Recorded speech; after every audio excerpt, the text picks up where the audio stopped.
something that somebody came up with. Grand Legacy American blended whiskey with natural flavors. Oh, and it's got this filigree label, like it's tactile. Tactile. You can feel the bumps from the plastic. Uh, Gold trim and sort of brown, copper, black, and gold. And it says bottled by the Legacy Distilling Company, Louisville, Kentucky, but it's really the Sazerac company. And it's not, it's a brand that's owned by CVS Pharmacy. All right. So if you check the trademark, it says CVS Pharmacy. So it's only sold there, but CVS Pharmacy doesn't have a distillery, right? So they pay Sazerac to get it done for them. And I got this for like $10.99. $10.99 for this bottle. It's going up. It's $11.99 now because of the JB inflation. Still cheap stuff, inexpensive blended whiskey. Tastes kind of weird. That's the, like it's got nut oil in it. And I said that about this one. It tastes like it had walnut or pecan oil in it. So they might be using the same natural flavors for both. What are the natural flavors? You're never going to find out because, like the guy told me on the phone from Sazerac, or as he said when he answered the phone, Buffalo Trace, he says it's a proprietary blend, meaning it's a secret blend of natural flavors that they're never going to. He said, I don't even know what it is. But he said he thinks they use vanilla. That's just his guess. It was as good as mine. His guess was as good as mine. All right. So we don't even know when Royale Club hit the market. I cannot find anything, and I could not find any trademark information. And the fact I've come to realize, you know why? There is no trademark. Nowhere on this label does it say it's trademarked. You know, usually, always, look at any label of any food or drink product, and it's going to say registered, trademark registered at the United States in the United States Patent Office, or it'll just say R with a circle around it, which is a symbol meaning registered trademark. Like this old old German brand premium lager. See, it's got TM next to it. Trademarked. Cannot use the name Old German. Not for beer, at least, maybe for cheese or something. Okay. Maxwell, good morning, Ron. Good morning to you. Peace to you. All right, peace be with you. Now, anyway, I don't know why they never trademarked the name Royale Club. It's a mystery to me. It's strange, but maybe they figure nobody's going to ever try to use that name.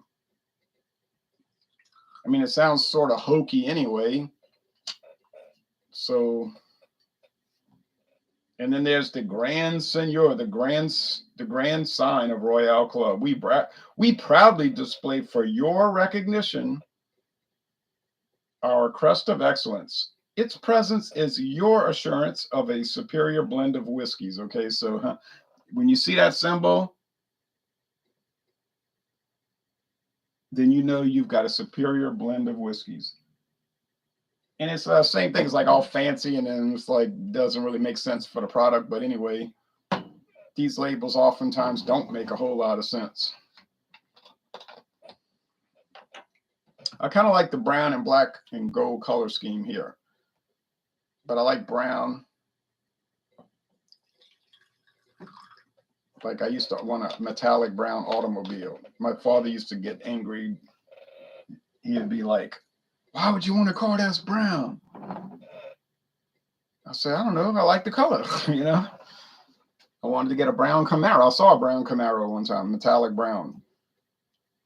Because it's like kind of low profile, kind of like unusual. Like nobody else. I mean, people would say, well, they got a brown Oldsmobile. She bought a brown Oldsmobile Forenza, and he bought a brown Buick Regal, and he bought a brown Pontiac 6000. Yeah, but those kind of cars, they kind of like that, DJ Beacon says they must be good with names like Gran and Royale. Yes, that's usually the tip off that they're not going to be good. Okay.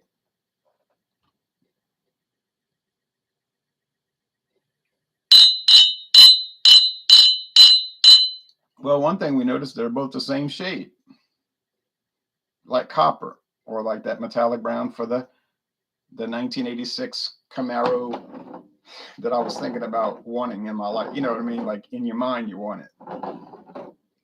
Like the most unappealing Camaro, you say, I want to get that, a 1986 Camaro, Chevrolet Camaro, brown metallic with brown vinyl interior, with a 2.5 liter, what they call the Iron Duke, that Pontiac engine, the Iron Duke. Not a fast engine by any stretch of the imagination. They're only like 88 horsepower, but they were like really reliable. Those engines would just never stop running, you know. But and they got like 30 miles to the gallon. So, but I don't think too many people buy a Camaro to. But a lot of women do. You say, oh, there's sexism. Well, you know, maybe I'm a sexist because most women I know, you ask them, what kind of engine does that car have? Your new SUV, you know, they'll say, I don't know. A lot of men I know don't know. You ask them, is that a 4-cylinder? They don't know. All right. But you know, those stereotypes always have a funny way of being true. But I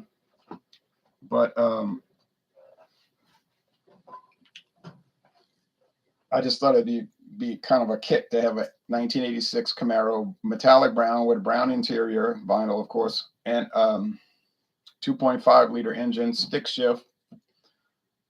What was it? 4-speed in 86 with air conditioner and an AM/FM stereo radio. You know, AM/FM radio, not even stereo. What I mean, in a car, you can't. You know, the sound is never that good anyway, so stereo doesn't even matter. And Brian Wilson would say stereo's trash anyway. You know, the guy for the Beach Boys, he hates stereo.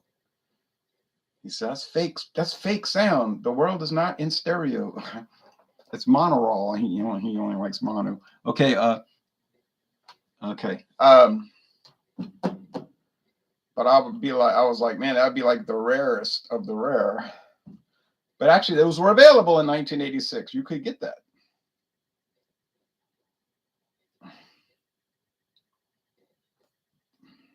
Or a Pontiac version of it, the Firebird, same. You get the same thing. I have seen 2.5 liter Camaros with the old 4-cylinder. I saw a charcoal gray one. I guess charcoal gray interior, like an 82. First year of that new model, the 82 and a half. They were late. They weren't ready yet. They didn't come until like April. So short model year. But it said right on the back bumper, 2.5 liter. I was like, wow. And I think that was electronic fuel injection, EFI. I think the other ones was the old carbureted engines, yes, up until like 88.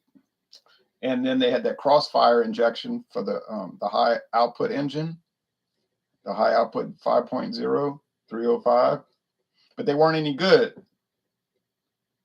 350, right? No, that was in 83. No, the crossfire injection was sort of like, you know, back, or even now, sometimes they'll put out technology before the technology is available. You know what I'm saying? Like, it's not ready yet. So the crossfire injection shouldn't have been put in there. It might have not been that the concept was that bad. It might have been that mechanics didn't know how to work on it. I think that had a lot to do with it. They were screwing it all up because they didn't know what. So how do you deal with this engine? You know. But needless to say, anyway, it only lasted 2 years of crossfire injection, 82 and 83.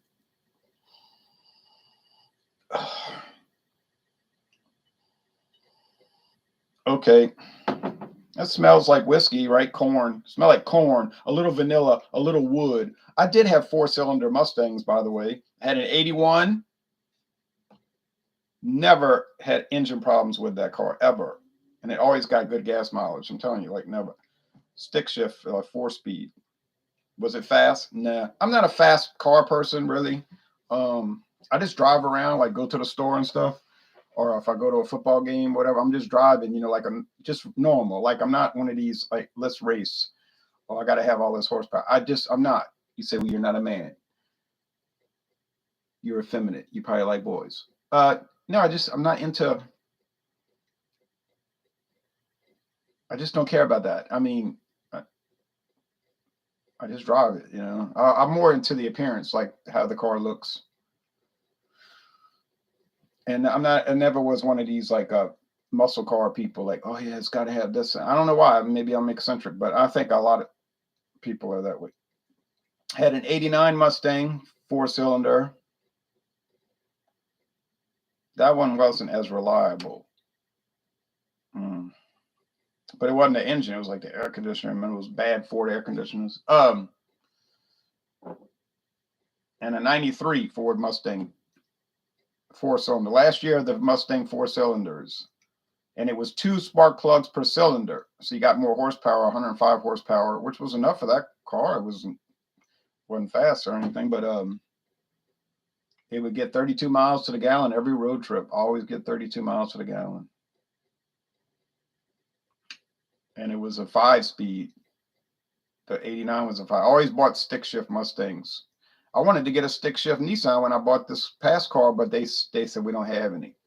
They have them, but you got to order it and all of this business. And I was like, oh, because they said nobody steals, when they have car robberies, they see a stick shift, they keep walking. They're like, even the criminals can't drive them.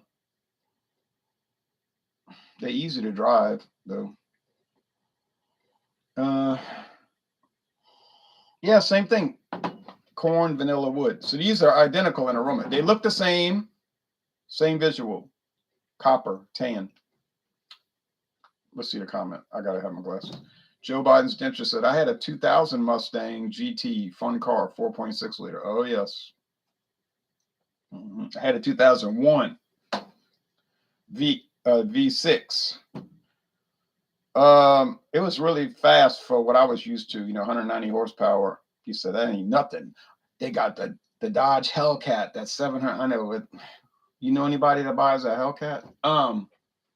That's not even a car that people buy to drive around. They just buy it so they could put it in a garage and save it for collectible for later. It's not really an actual car that people buy and drive. I'm going to go to Dollar General and get some cat food. No. Okay. Just like in 1970, people did not actually buy Mustang Shelby 500s. They only bought them so they could put them in a garage and save them to be in a car show 20 years later. Okay. That was then, 1970. Shelby Mustang, then the 80s, the McLaren Mustang, the specialty one, and then now with the Dodge Hellcat. Those are not practical cars that people buy for everyday use or any use. But the V6 Mustang I had on a 5-speed also, it had a lot of problems, like was some kind of gas problem engine. It would stop running. Like while it was running, it wouldn't be running. And I have to stop and start it back up. So I should have brought it in because it had a powertrain warranty. Didn't get bad gas mileage. Wasn't great, though. But I didn't mind getting rid of it, honestly. But it looked nice, I guess. It had, looked fine. Had the rims, sport rim. Got it so cheap. Back then, I bought it brand new, off the showroom. Well, out of the parking lot. I did buy one vehicle off the showroom floor once. And they opened those big doors and drove it out. It was kind of neat. But the 2001 Mustang, I got it brand new. $13,995. $13,995 plus tax, title, and license. That's a true story. And then I should have bought the Camaro, but at the same time, they had a Camaro at Kenner, Louisiana Chevrolet dealership, brand new, not a program car, not a used thing, brand new, $12,995. Should have bought that one. That was a little funky looking Camaros that looked like a jelly bean, and people hated them and they never sold well. And when they came out in 1993, everybody was like, oh, those are ugly. And They were made in Canada. They weren't even made in the United States, which some people took exception to. It's not even an American car. It's an import. Now nobody cares, the stuff be made in Mexico, Canada, nobody cares. But in 93, I was like, oh no. And those things bombed. The Firebirds too bombed. I never did like the looks. When I first saw them, I said, that car is bad. Who designed this?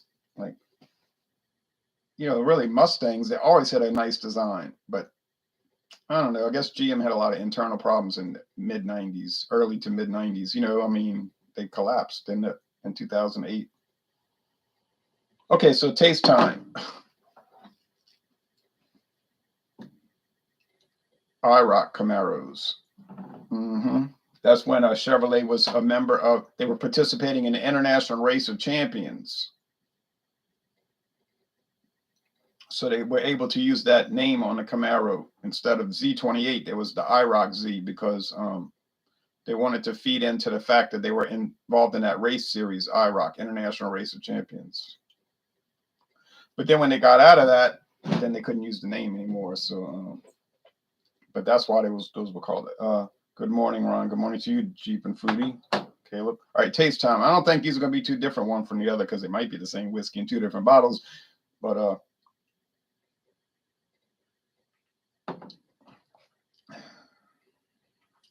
yeah, vanilla, little pecan oil, nut oil, walnut oil. I don't think Sazerac's sitting down and crafting a special whiskey just for CVS Pharmacy, but I could be wrong. Maybe they are. Maybe they're doing that for Winn-Dixie too. Maybe they've got their development team, and they're having a conference. We want the best. We want the best blended whiskey we can get for Winn-Dixie. And it better be damn good. There are going to be some careers lost over this if it doesn't come out right. Can you see that happening? Yeah. No, I don't see it happening either.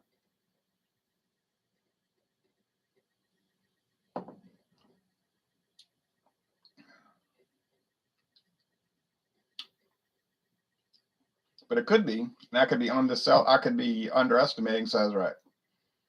They might have a lot more interest in these private label brands and making them distinctive and remarkable and good and enjoyable than I give them credit for. So I'm being smart aleck in a way, or flip or something. But maybe they are really dedicated to making the best private labels they can make. But I don't know. I really don't think that's the case. I just think they're putting them out there and saying, basically we don't want any complaints, just make the blended whiskey for Total Wine and more. What's it called? Something classic. I've got a bottle unopened. Same thing, brown label design. Classic Club. That's it. Classic Club.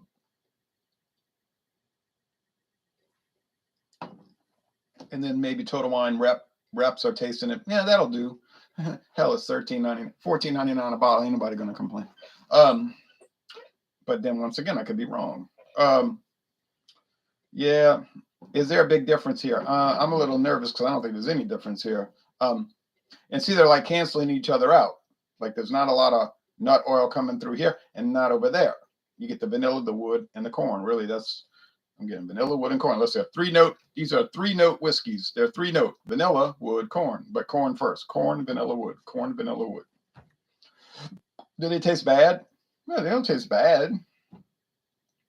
I'm not saying you should run out and buy it. It's just like they're okay. Or if you can even make the argument they're good, but no one's going to sip them at room temperature with no ice, right? I mean, 99.99% of the people that buy this are not going to do what I'm doing. At a minimum, they're going to put ice, and almost assuredly it's going to be mixed with, Coca-Cola, Pepsi-Cola, RC-Cola, Dr. Pepper. I don't know. Do people mix liquor with Dr. Pepper and Mr. Pibb, or Pibb? I'm sorry, Pibb Extra. Mr. Pibb is gone. Do they? I don't know what they do. A lot of vanilla here.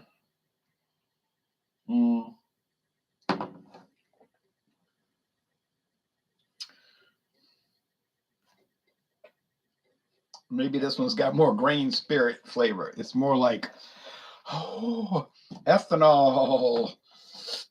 It's more like fuel. Is this the battle of the blands? It says Jeep and Food. It is sort of like the battle of the, not the battle of the bands, the battle of the blands. But it's not the battle of the bads. It's not the battle of the bads.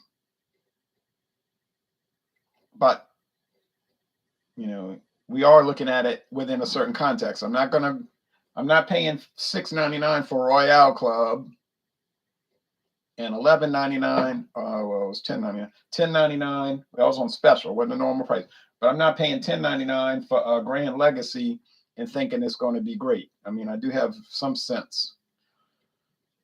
Of course, now, to be fair, I do very often run across deals that are beyond any sort of expectation. But those are like off the chain deals. They're not the normal price. Like I found a gin, G-I-N, for my daughter. I bought it for my daughter. Mathern's had it on sale for $9.99. You say, what was that? Skull gin? Taka gin? No. It was called Death's Door. And it was from the Door Peninsula thing, like in Wisconsin, from a company up there that used northern red wheat. And I did some searches on the pricing, and the pricing on that was like $23, $24. Premium gin. 20 craft gin too, a craft company, craft distillery. $24. Mathern's has it for $9.99. Now, where did they get that deal? I don't know. I didn't ask, you know. I just said, oh, oof.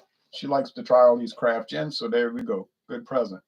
When they had the Cooper's Craft straight bourbon whiskey, 82.2 proof, it was $9.99. And I'm like, I know this is not the right price.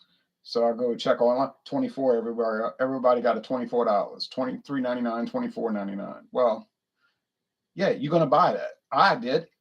Look at the rum they had, the Appleton Estate. Everybody got Appleton Estate for $20. You say, well, I found it for $19.99. Okay. Mathern said it for $9.99. Of course I bought it. I didn't know Appleton Estate from Jack Spratt, who could eat no fat, or his wife who could eat no lean, but betwixt the two of them, they licked the platter clean. Okay, I didn't know what that was. Come to find out, it's a brand that's been around since the 1760s, so it's very interesting. It's a very popular brand, Appleton Estate, and I love it. I thought it was so good. Oh, so very good. But for $9.99, I wasn't going to pass it up. It wasn't going to happen.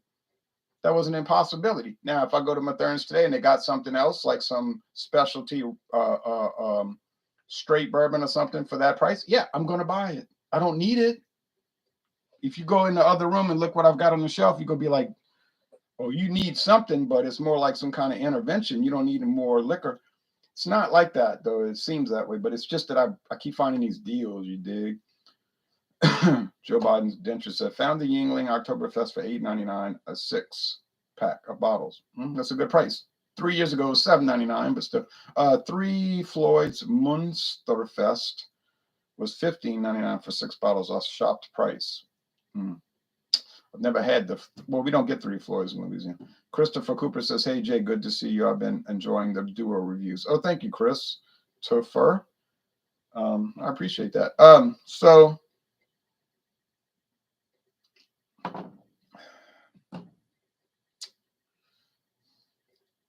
really, it's kind of like a tie. And what is my record so far? 7 wins, 4 losses, and 2 ties. 7, 4, and 2. That's 12 challenges. Dogfish Pumpkin Ale is already out here in Pennsylvania. Hit them. I saw it go into Mathern's yesterday. I saw it come to Mathern's yesterday. I was in the store. They were bringing it in. I said, look at that. Dogfish had pumpkin. They had the doggone, okay. They had about 3 or 4 of them come in. I mean, I've had them all. Can't remember. That's why I can't remember, because I've had all of those. They're all good, though. But I said, oh, look, the pumpkin beers are here. Hey. It's not even September.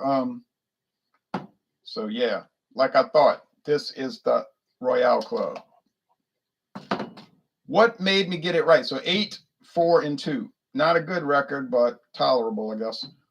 The reason I thought this was Royale Club because this one was less of like corn liquor than this. This was like ethanol.